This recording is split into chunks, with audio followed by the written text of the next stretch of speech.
Then I'd say everyone's here who wanted to be here. Everyone's not here. Maybe can see the recording afterwards. For me, this is a true pleasure.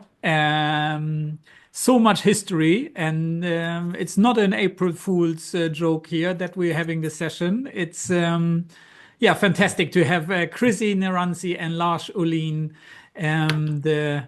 the parents of the predecessor of open network learning, FDOL, flexible distance online learning, with us to sharing on their experiences and history and yeah, wisdom about creating courses like this. So yeah, without further ado, I'll leave the floor over to you. And yeah, thank you for contributing and joining us today. Thank you so much, Jörg, for this kind invitation. And I would like to thank also Lars for saying yes to my invitation to do this together. We just need to work out how to upload the slides, and then we are going to make a start. We are delighted to be here with all of you, and maybe in the chat while we upload the presentation, if you can briefly tell us where you are from and what you're hoping to get from the session. Lars, is there anything else? I'm going to upload. Yeah, I'm wondering if, I mean, do you share the slides? I mean, I'm trying to get into the. If you have it easier from your side, please go ahead. Okay. Ooh. Does it work? Maybe. Lars? I'm trying to find it, and in the meantime, we were writing in the chat where we are all based. Yes, right please. Now. I'm also trying. Lars, do you want me to try? Who's ever first? If you can share it, it's easy. I mean, I didn't prepare to share it. Okay, can you see that? I'm going to go into. Can you see this? We see right now. We see your file explorer. Aha, here's the problem. You see, this is the Zoom thing that I'm not used to. No, you're using Teams. So I'm not sure. Let's see if I can find it. Lars, please, yes. Thank you. Yes, please tell us from where you're joining us. Yeah, look. Sorry about the technical difficulties, but we always have these, as you know, so this is normal. So you can from see. Sweden, Karlstad. Great. From Africa, Finland. Amazing. Germany, so many different countries. Thank you so much. And how have you been enjoying open network learning so far? And what's your role in this? Because I suspect some of you may be facilitators as well. Please tell us. In Kenya, Nancy, hi. Wow. Okay, we are getting there. Lars, thank you so much. Here we are, voila. Okay, I think we can make a start, Lars. Yes. Yes. Okay, so we got together again last week and have been using this opportunity to reflect on how we got together. And we would like to discuss with you the landscape and the 4 seasons of Open and Connect professional development before it became a thing, because we met, as you will hear, a long time ago, and we have some joint history, and we would like to share our experiences for the course you are offering at the moment. You may be participants or facilitators. And it is the 1st of April, but as Jörg said, this is not a joke. This is all real. This is all happened and is happening at the moment. So we are delighted to be here with Lars.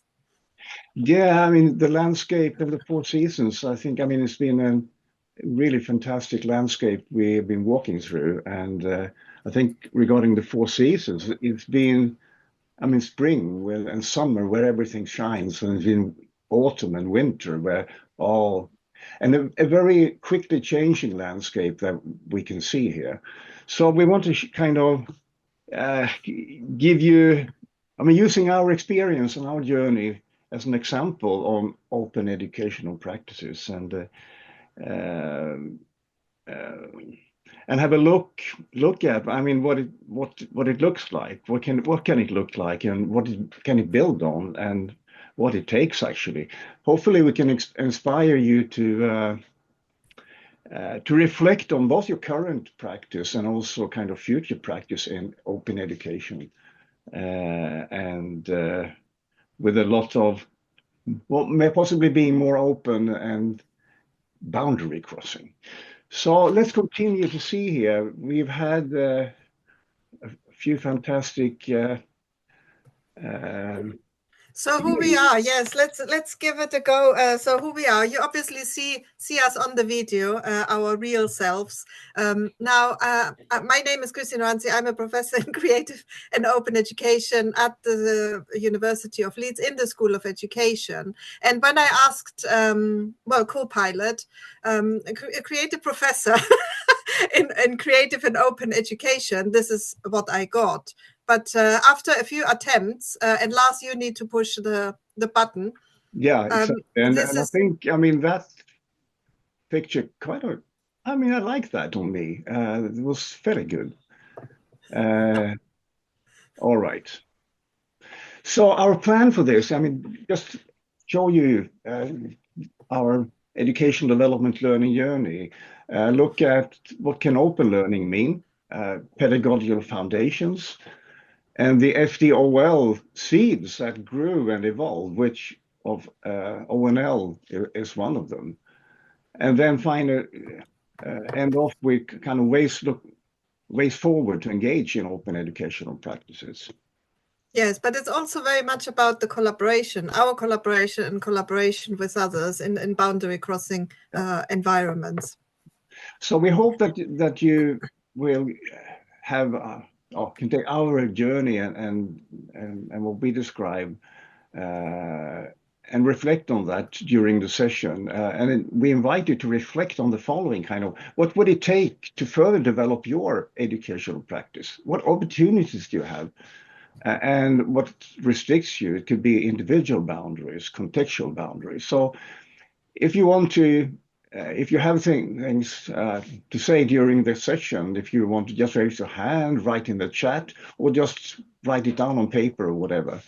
And then we follow up these questions at the end of the session. Our challenge is that we have so much to say, so I hope that we can keep time, actually. Yes, last briefly, before we continue, can you go one slide back, because you didn't actually say who you are. So if you go on the previous slide where we have our visuals, Lars? Yeah, me.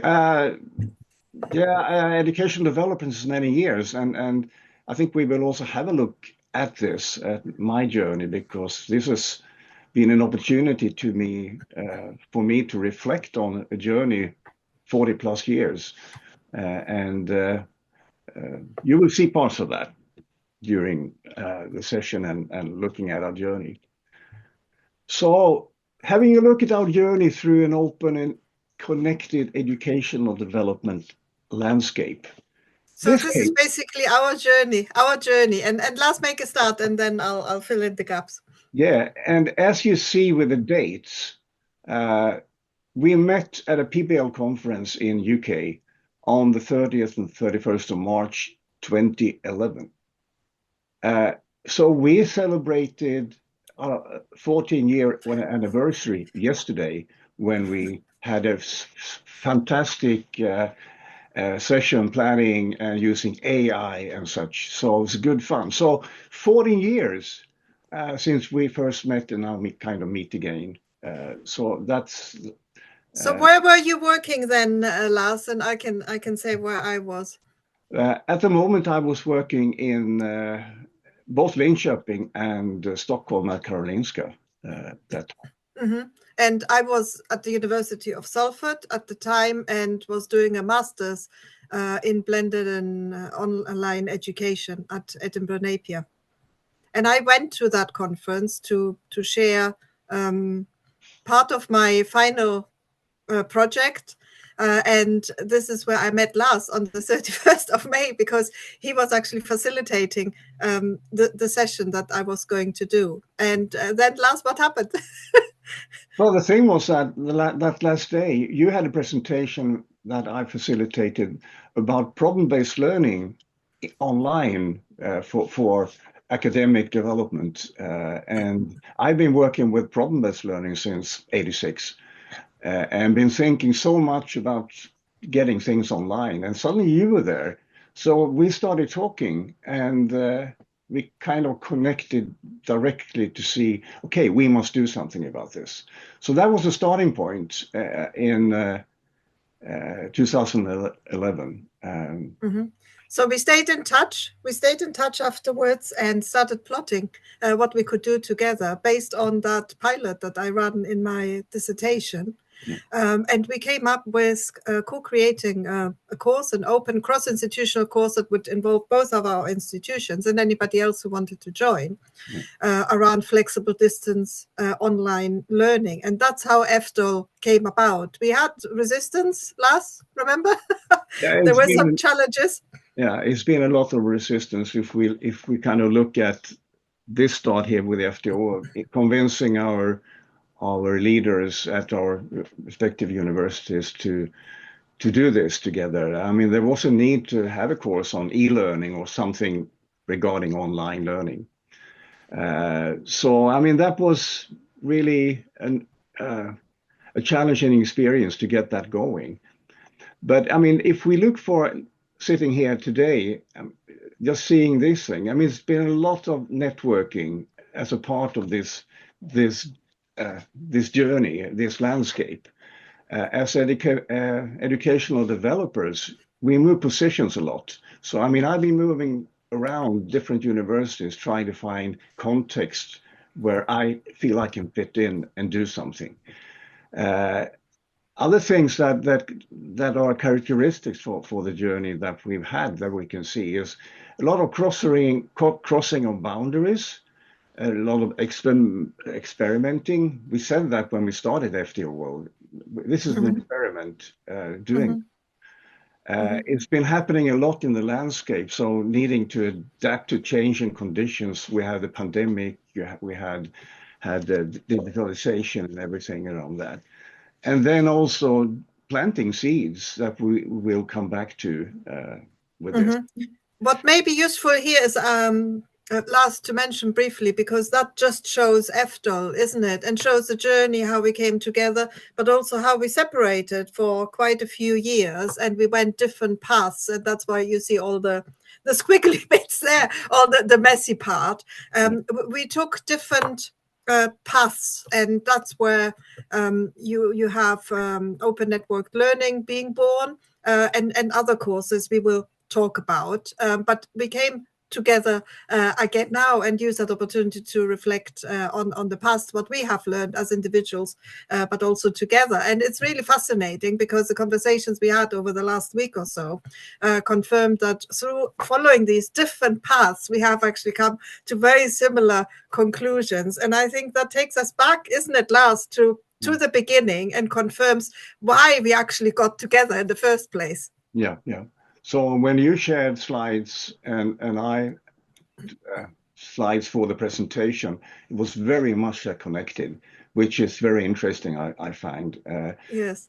So the outcome where we are 40 years later, we have been kind of keeping back to the roots all the time, keeping what we started with us. So shall we have a look at EFDL very briefly? Yes. We have quite a Yes, well, first of all, this is here, Jörg. This is Jörg talking about open network learning at the OU Global Conference in 2013 in Edmonton in Canada.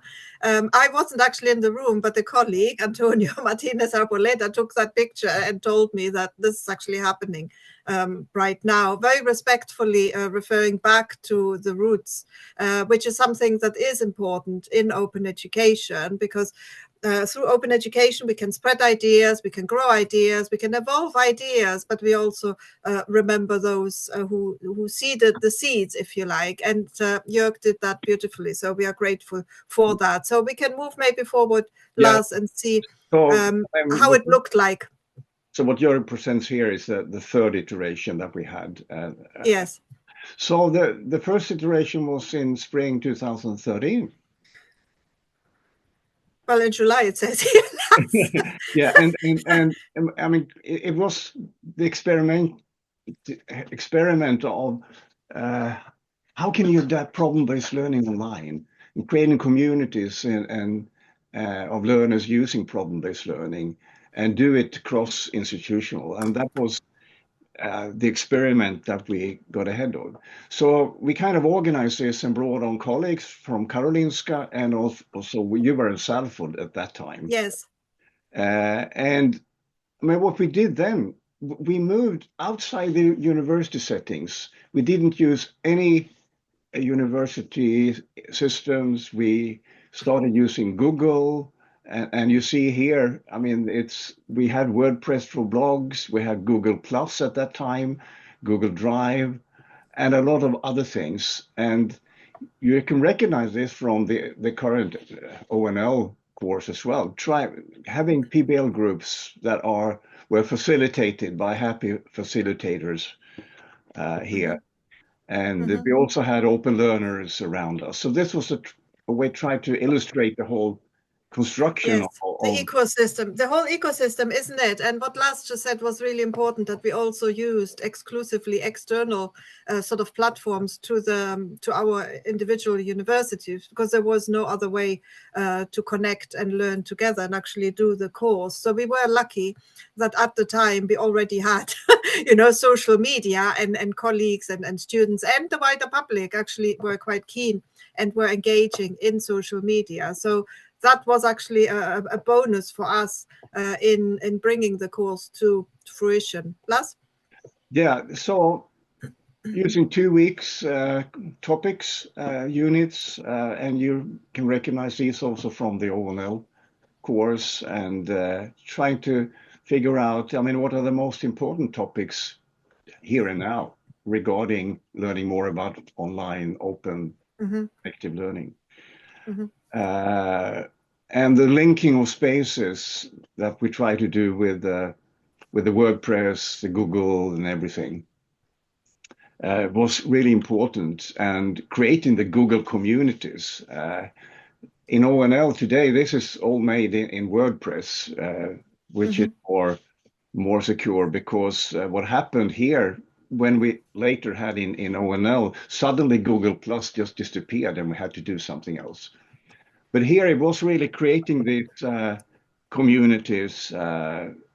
Yes, and before we go maybe to the model, Lars, what is important is here to highlight is that the course, as many of the courses are today in open network learning, they have an asynchronous element, but also a synchronous. And there were a series of webinars, but also these communal spaces where we all came together to learn in small groups using problem-based learning at the time. Yeah. And then suddenly, Chrissi, I think during the autumn before the first iteration, you came up with the FISH, the model, focus, investigate, and share. And then we talked about that and tried to also get some short description. So this is still used in ONL, is used in some other courses that have been seeds. I've seen you use it in different settings.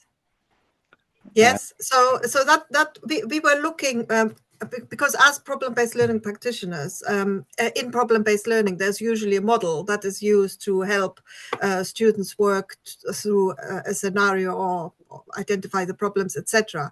And the PBL models at the time that we were familiar with were quite lengthy and complex. So we felt in an online space and environment, we wanted something simple and memorable.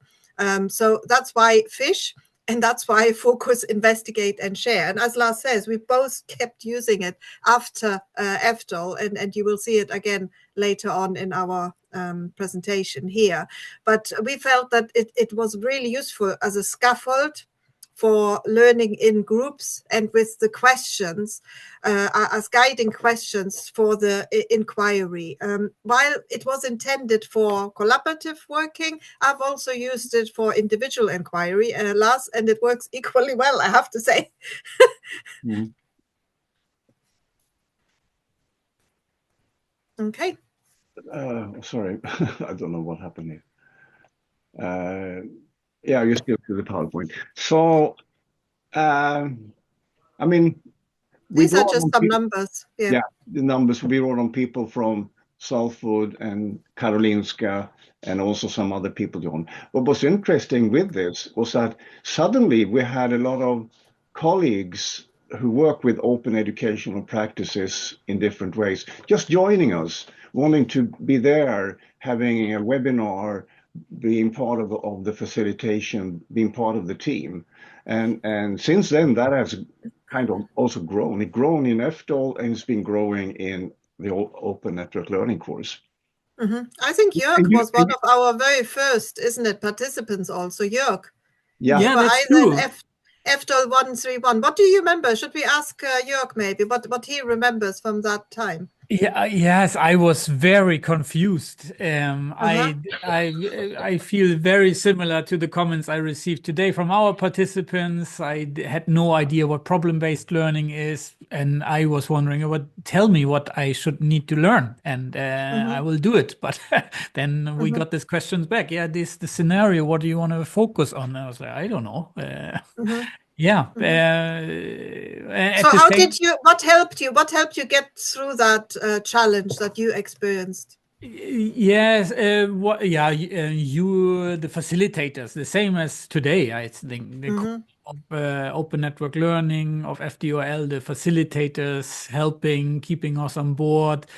I think I think I joined FDOL 131 but also 132 in different roles. I think I was in one of them. I was an independent participant also, and not in a PBL group, and just blogging and connecting it and commenting on others. So yeah, since then always had a look at open network learning as well, as a course. So yeah, but Yeah, it's fascinating what you say there, and Lars and Jörg, that was quite common, isn't it, to have colleagues who joined us initially as participants, who then maybe became mentors and facilitators in later iteration, and that really shows the confidence that the students, the learners were developing, and the competencies they were developing in taking on additional or different roles with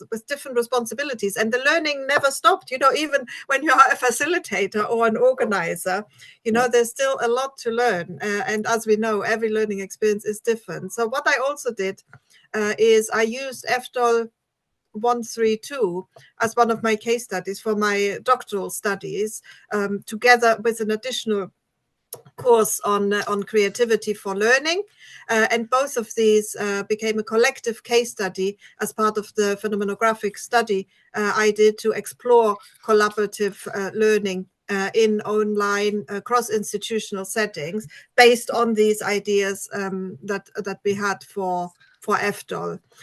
While in EFTOL we had problem-based learning, in the second course on the right-hand side that you see there on creativity, we had a looser sort of design for collaborative learning, which did not exclusively relate to problem-based learning, but had features from it. And that is the framework that I developed on boundary crossing. While my original idea was to study the open courses that were cross-institutional and how collaboration worked there. But through the findings, I discovered that it was far more than having staff and students working together and learning together in academia, because we had learners from other parts of society, the wider public, and they felt that this was actually the most valuable. Sort of that boundary crossing that Lars talked originally came strongly out of my study, and that is the framework that I developed. I think Jörg mentioned just a minute ago where he was an independent learner. If we go back to the framework, the two key dimensions you will see here is that selective collaboration and immersive collaboration, while at the same time we had individuals who learned completely autonomously. So that framework here captures only the collaborative aspect, but and you will have in open network learning also individuals who may dip in and out. But what came out of that study was very strongly something that Lars also communicated to me from open network learning, and that is that sense of community. Learners valued that community, that opportunity to connect with others in other institutions, in other parts of the world, with other professional or personal backgrounds and context. But they also, and that's what you see at the bottom here, wanted this sense of community to continue outside the course. That's why you see at the bottom the learners themselves as a community, but also the course as community that stretched beyond what we normally have, the boundaries of a course that has a beginning and then a middle and an end, obviously. So participants didn't want this to end. And that's quite fascinating, Lars. Yeah, really. Yes. So what I've done here is, because we feel all ideas come from other ideas, I've just tried to capture where FDOL sits among many other things that I have done. Many of it also based on work that I've done as a student. You see here on the right-hand side, when I was doing a PG Cert, then an MA, then another MA, and my PhD studies. And one led to many other things, to many other seeds. So in the middle, you see FDOL, then that generated ideas for the Bring Your Own Device and for the Creative HE course. And then that led to a community, to the LTHE chat, Flex, which was a big initiative that I did also at Manchester Metropolitan University from 2014, where I tried to bring all that together. On the other side, we have also open network learning. So FDOL has officially, I think, at least two child courses, isn't it? One is flexible, open and social learning, and the other one is open network learning. Lars? Yeah. Okay, so when I saw this from Chrissi, and being kind of retired from my university position since 3 years back, still doing things, but it inspired me to reflect on my journey, and I'll just very briefly show you. I mean, I had a look at what's been doing for 40 years, positions, coursework, projects, and networking, and I think it's been a journey where I now realize that from here somewhere in beginning with FDOL, kind of getting more and more notion of the open learning aspects of it. But what I realize now when I do this, I've been working with the idea of openness all the way through problem-based learning, starting as a teacher in 86 with problem-based learning. So openness and sharing has been something that's been following all the time, but I kind of had it a bit distant to myself in my head. So I now realize that openness and sharing and open learning has been something that has influenced all my working life. Often we use it, isn't it, implicitly, without explicitly talking about it or adding that label or differentiation from everything we do, because it's something that I suspect you have been doing naturally, Lars, and I would say the same, because for myself, I can't remember when I wasn't an open educator, I have to say, because also I think living in different countries. For me personally, I was born in Germany. I am Greek, then moved to Greece, and for the last 25, 26 years now, I'm in the UK. Openness has given me a way to connect with other people. I needed to be resourceful. I needed to be open. I needed to share, to find ways to connect in respectful ways with others. So I very much agree with that. We have a question here from Lisa on observation. Yes, please. No, but I was wondering if you could comment on a question that I've been thinking about, on if open learning is always effective, or if there are times where it does not work. Because sometimes, you know, it's like, of course it is good to share and to, but is there, Yes, just to kind of know when, because it's like, and also if this thing of it, if is it more a method, or I'm a sociologist, is it more a method, or is it more a theory, or both? Two questions.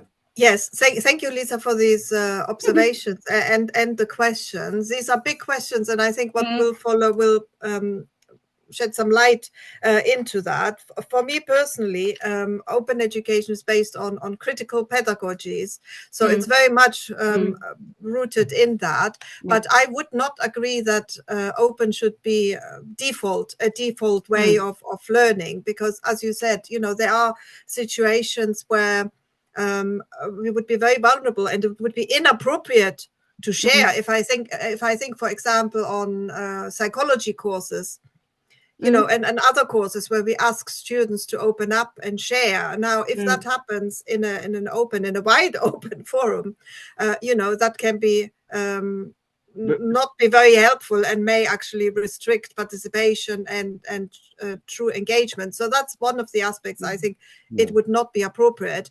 On campus-based sort of sessions, by default things are recorded in the classroom, for example, and that is similar for me, because even in a classroom where, you know, confidentiality, and we all share things that are more appropriate within the community, there needs to be a deep understanding and acknowledgement that what is shared remains in that classroom. Now, you can't have that when it's in the open, and I think it's always important to highlight that aspect from the beginning, and not demand or invite people to share things they don't want to share or feel uncomfortable in sharing. I think is important. Lars? Just very briefly, I mean, it's all depending on how we also regard the concept of open. I mean, in my mind, what I realize now when we talk, and when Chrissi and I have been talking and looking at my map here, is that and there are so many different phases of open. If you look at open and crossing boundaries, that's been what I started with. Problem-based learning into professional. The whole idea of that education needs to be integrative. You need to integrate, and you have interprofessional, you have interdisciplinary perspective. So you're kind of crossing borders all the time. And to do that, you need to collaborate, which means that you need to share with each other your ideas and thoughts. That's what I mean, that's one notion of open for me, and that's why I've kept the open education practices, open resources away from me a bit, quite late. But now I realize there are so many other phases of open that we can really look at, and we can challenge ourselves, our contexts, just crossing borders in different ways.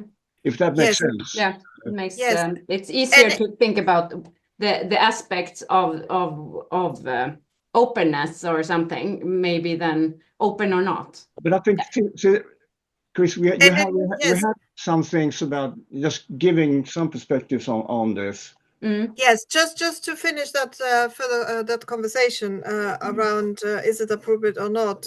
Like Lars said, I think what is really useful is when we are operating in the open, that boundary crossing can be very enriching, because we accept, we respect, and we nurture ideas, perspectives that are very different from our own. And that is, you know, where we make new discoveries, where we make novel connections, where we move actually forward. And I think in that sense is what Lars is talking about. It is extremely valuable for all of us if it moves beyond the personal and the me, and it is about the discipline. It's about something bigger than us as individuals. Yeah, and I mean that's related to the open education practices in this slide. I mean, which is not only the resources out there, is how you actually act and interact and use the community, use the networks and everything. Yes, and also how we collaborate. You know, these open education practice doesn't happen in isolation. These are activities that we do with many others in the open, with others from maybe from our institution, but also from elsewhere, from other parts of the world. We would never had the opportunity otherwise, you know, to do. So it creates opportunities, new opportunities that we wouldn't have without the open. One thing we haven't emphasized, Lars, is that all the things we have been doing together, well, maybe we indicated that early on when we said there were issues. These were all informal collaborations. So none of this has happened with any formal agreement between institutions or anything like that. We were purely driven by our strong commitment, isn't it, Lars, to learning, to bring people together in the open, to make change happen and to discover new things that would be useful for our individual practice, but also the wider academic community. And that is what has happened. So here is just very briefly to look at different lenses around open, and it is about that self, how we see it, how it is useful for us individually to look at open and what we can achieve through open education. In the sense of doing a program as complementary, but also potentially as life-wide and lifelong learning, as you see on the left-hand side. But the other lens of looking at it, and which we haven't maybe touched yet, this is about others, how others may benefit. And sustainable development and the sustainable development goals, for example, has SDG 4, for example, as a vital ingredient to work towards these wicked problems and solve some of these in the future. But without SDG 4, which is quality education, we wouldn't get anywhere. And we see open education as fundamental to that mission, to good for the world. And in this light, it is also about social justice. Now, the together part, I think we have already sort of talked about since we joined that. And can we go back briefly? You move very fast. No, and Chrissi, I'm just looking at time.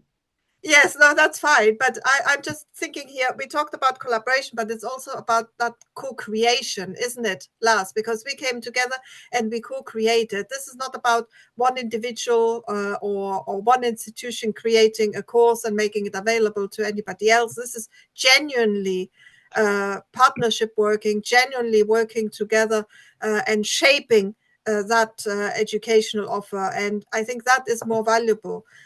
Also in light of how, you know, we often talk about the West and other countries and how we don't see collaboration as partnership, which can be damaging. Only, I think, if we see, you know, others as genuine collaborators and as real collaborators, can we actually talk about partnership working and create something that is of value for everybody. I heard at some point the SDGs, for example. Oh, yes, a colleague from South Africa was telling me, well, we need to Africanize them. And that really demonstrates quite well, you know, giving somebody else something ready on the plate is not really that helpful or desirable. Yeah.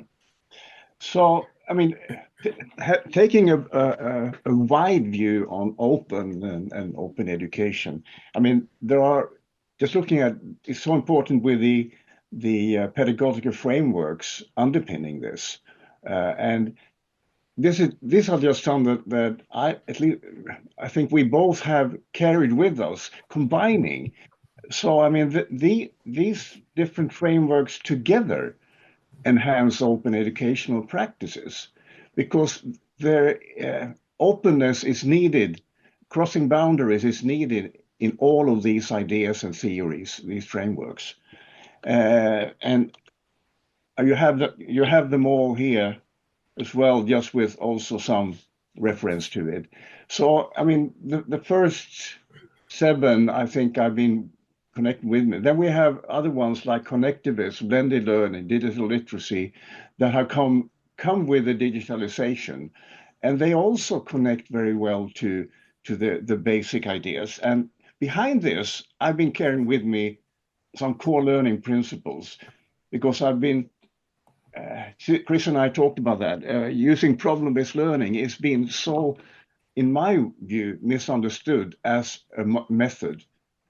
For me, it's always been a concept for a concept and approach to education.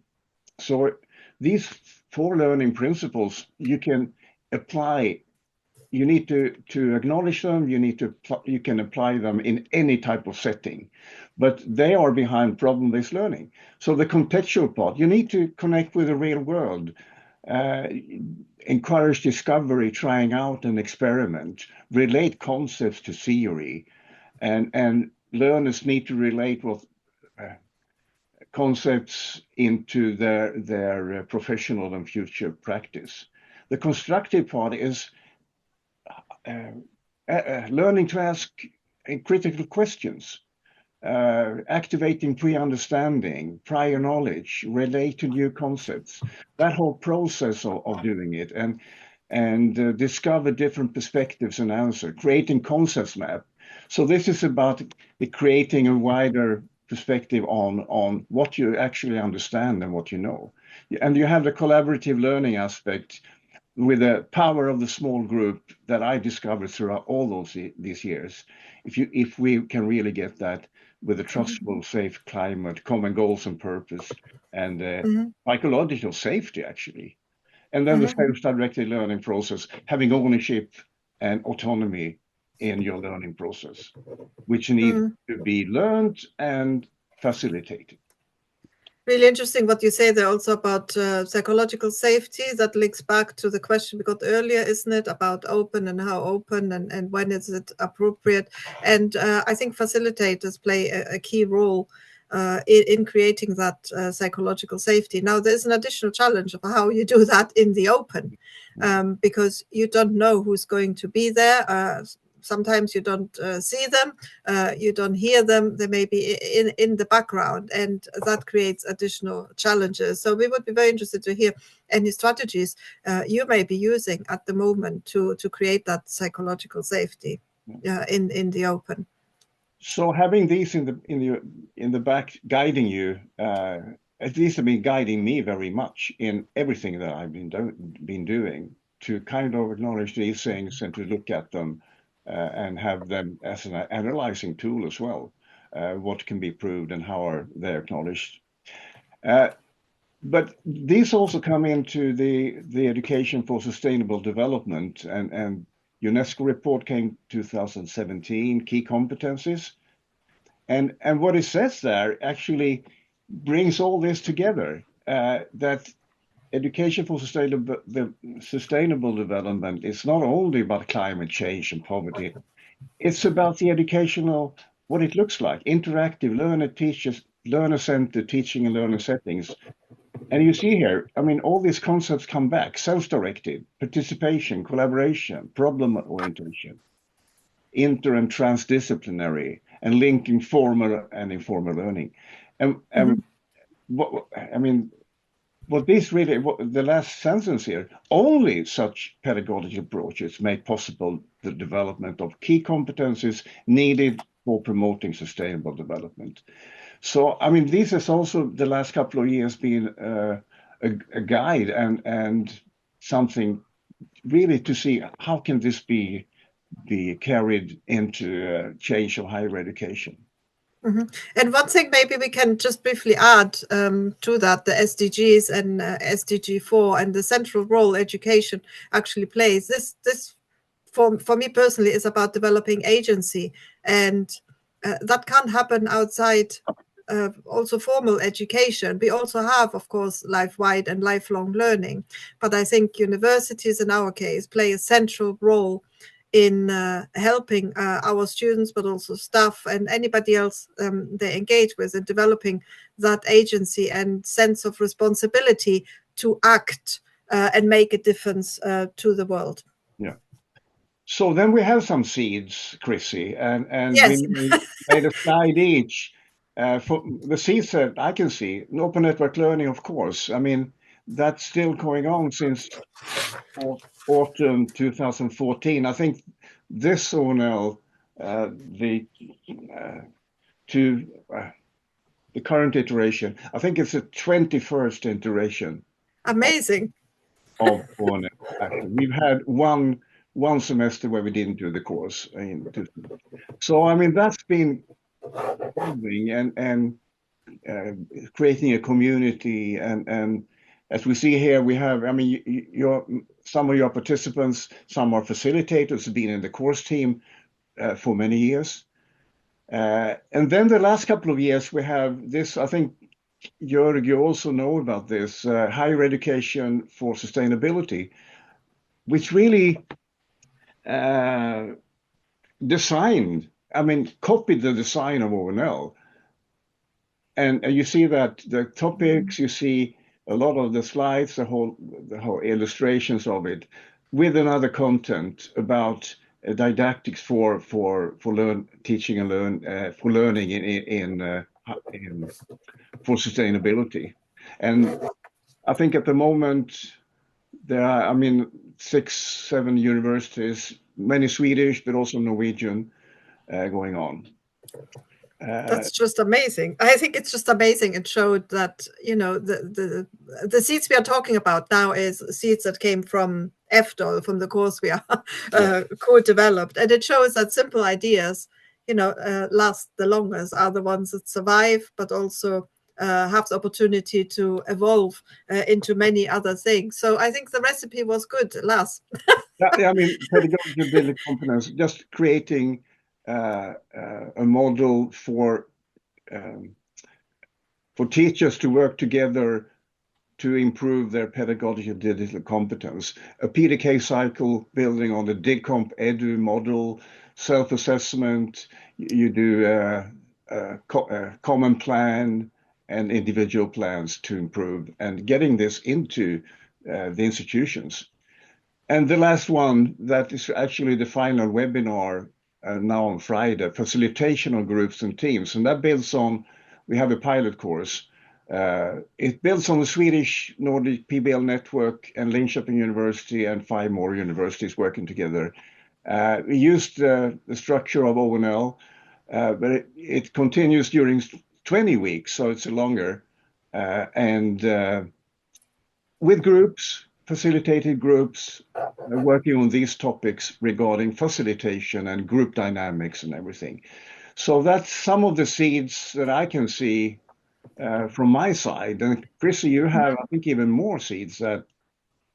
Yes, a few more. Yes, it was just fascinating to reconnect with Lars and see, you know, what followed EFDOL beyond open network learning. And on my side, I think I've mentioned some of these already. We had the bottom left what I call FOSS, and that was a course directly influenced by EFDOL, shaped in a more elastic way, if you like, around collaborative learning. So not so much moving slightly away from problem-based learning, but still using FISH as a model for individual and collective inquiry. Developed then with many colleagues in the UK and other parts of the world, and the same applies with the other initiatives you see here. On the top left is the creativity course I mentioned. That was offered again a few times. It was one of the iterations, part of my doctoral study, but then became and still is an open international community, and everybody is very welcome to join. Actually, tomorrow we have a session, a meetup, like we call them. So I will ask Jörg if he can share maybe that link with all of you. There's on the top right-hand side, the Bring Your Own Devices for Learning course. Again, very much modeled on EFDL, and through that, where we had introduced tweet chats, was the Learning and Teaching in Higher Education chat generated, and I did that with Sue Beckingham. But I worked with many colleagues in different parts of the world: Neil Wisnell, Sue Beckingham, like I said, Sandra Sinfield, Tom Burns, who unfortunately is no longer with us, Norman Jackson, Natalie Tasler, Mariana Carazziori, Sandra Abiglen, Alex Beers, Rachel Forsyth also, who I think is involved in EFDL, who used to be a participant on EFDL, then became a facilitator. She was a colleague, and then my line manager also, who now lives in Sweden. Lars, I don't know, do you know Rachel? Jörg will know her, yes. Yeah, I mean, she's part of working with, I think, Lund University, isn't it? I think so, yes. Are you here? No, I'm not. I'm Jörg speaking in the background. Okay, I thought Rachel it was Rachel. Is not, I don't think Rachel is joining, but she's on the ONL team and yes, facilitated. Yeah.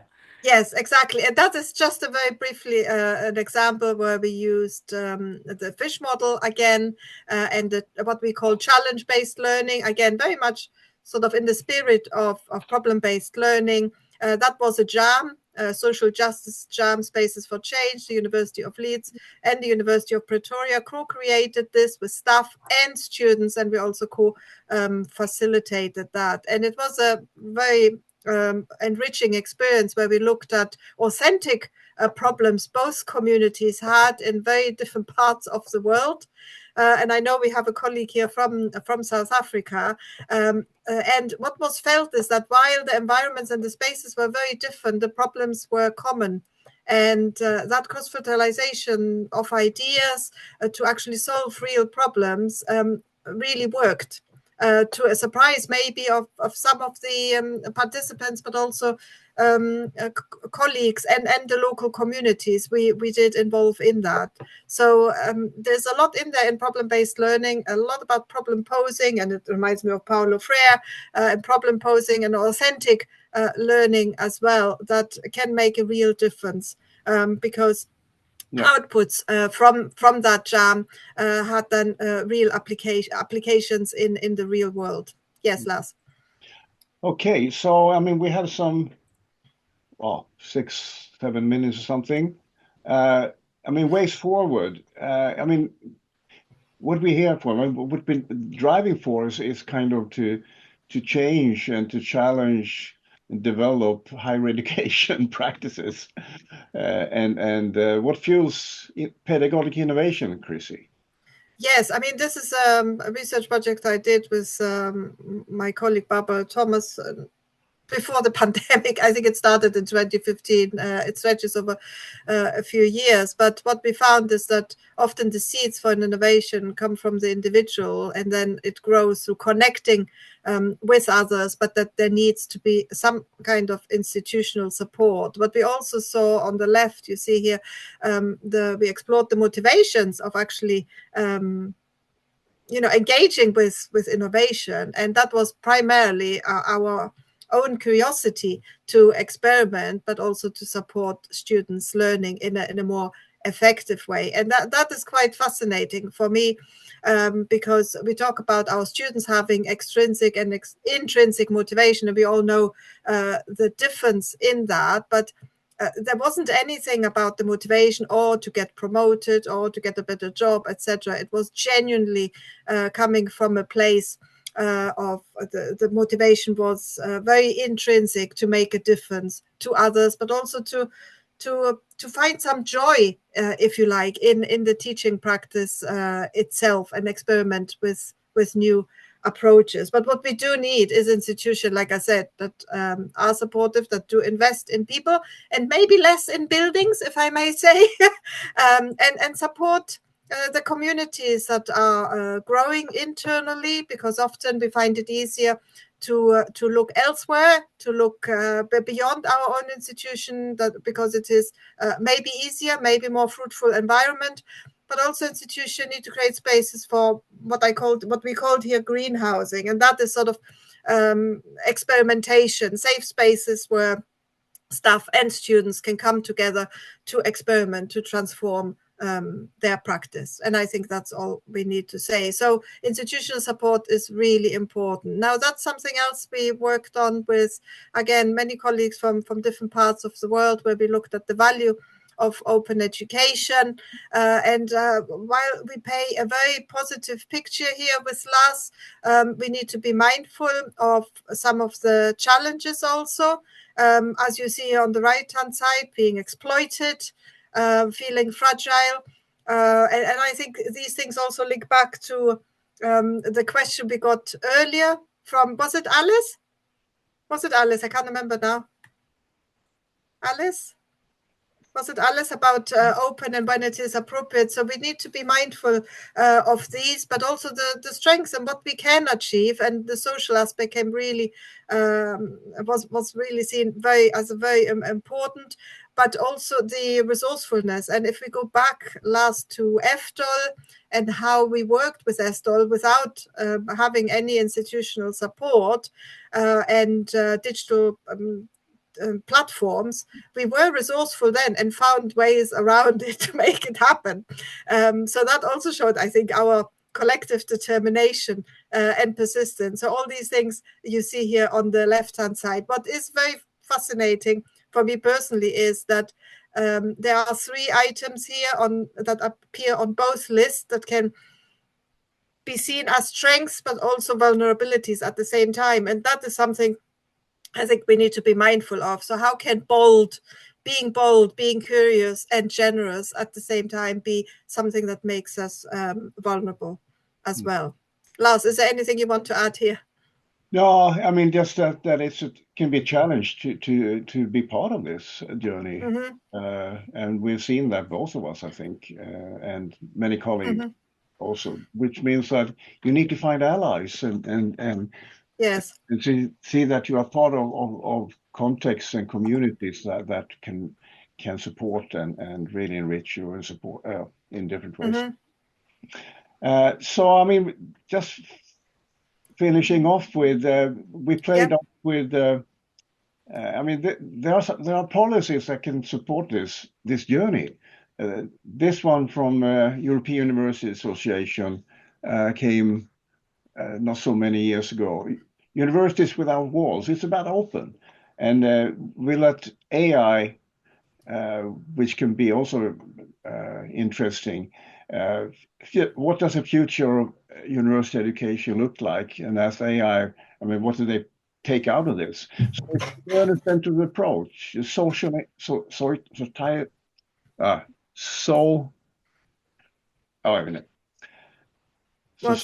impact. Sorry. Societal impact. Yes. Interdisciplinary, lifelong learning, problem solving, creative thinking. So, I mean, even in the policy, we can see all of these frameworks and pedagogic ideas that needs to be brought into the practice. So it's not just seeing university as something at the edge of society. I think what this report also shows is that universities need to be at the heart, isn't it, Lars, of society and local and the global communities and what's actually happening. So as we thought, Chrissi, an hour passes really quickly. So now we're here at these questions again, and I scrolled through the chat. There were a lot of things like discussion about play and being creative, I think, which I think is a part of this, to really have the courage to do things and experiment. So any further thoughts on and questions that you have? Just open up the floor with these questions and possibly just stop the sharing. Yes, sounds good. Yes. Thank you so much.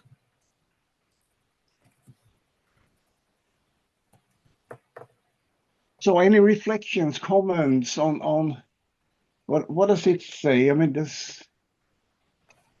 can you recognize the journey that we've had and in your own journeys, or can you any reflections that you make from listening to us? Well, Lars has raised his hand. Yes. Tell us where you're joining from. Yes, I'm joining from Nairobi, Kenya. It's Nairobi. Hello. Yeah. So I'm fascinated by the idea of where to invest. You mentioned very quickly that we should avoid investing in buildings, and I thought that was interesting. In this part of the world, that is still a thing, that we need spaces for training, but interesting how that can be flipped. And we start thinking of the digital platforms as the classrooms that we have.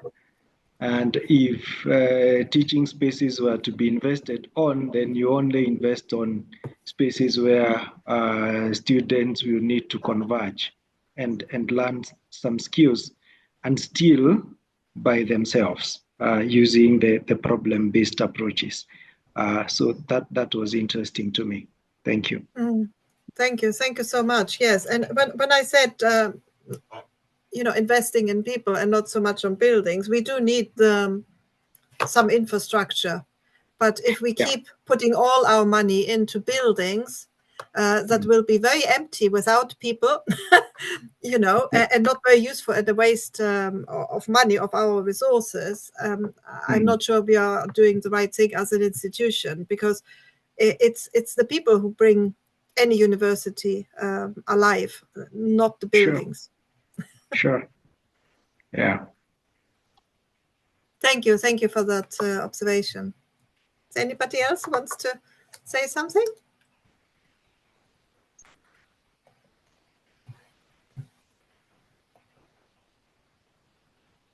Any other thoughts? If not immediately, maybe we can share this asynchronously. Also, yes. You shared about today on LinkedIn, some of us on Blue Sky. There's plenty in the chat also going on. Thank you so much, Chrissi and Lars, for joining, for sharing your experiences and journey. And fantastic to see that we, the two of you together in Uhlin and Nerantzi, new models to come up for future 14 years of open education. Thank you so much. Thank you for this invitation. It was lovely to work again with Lars and just confirm why we got together in the first place.